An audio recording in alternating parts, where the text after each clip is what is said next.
Είναι ο Way.gr, έχουμε έρθει στο μικρό κτήμα Τίτου, εδώ στη Γουμένισσα. Είμαστε σε ένα μαγευτικό τοπίο, αλλά μην τα πολυλογώ, έχω τον αρμόδιο για σας. Είμαστε εδώ με τον Λάζαρο, υπεύθυνο επισκέψεων στο μικρό κτήμα Τίτου. Λάζαρε, πες μας 2-3 λόγια για το κτήμα σας. Γεια σου, καλώς ήρθατε στο μικρό κτήμα Τίτου καταρχής. Καλώς σας βρήκαμε.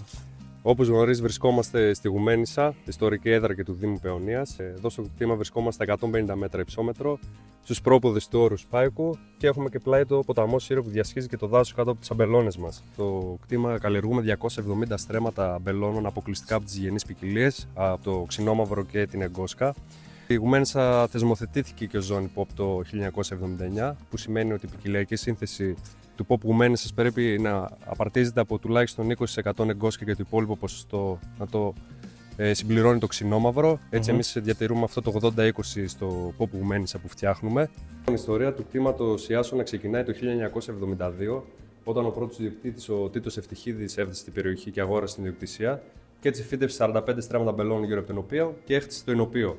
Το 2018 όμως η ιδιοκτησία περνάει στα χέρια της βιβλίας χώρας και το δυναμικό δίδυμο, ο Βασίλης Τσαξαρλής μαζί με τον Βαγγέλη Γεροβασιλείου, φτάνουν στην περιοχή με απότερο σκοπό να φτιάξουν ίνους υψηλής ποιότητας από τις γενείς ποικιλίες ξινόμαυρο και εγκόσκα.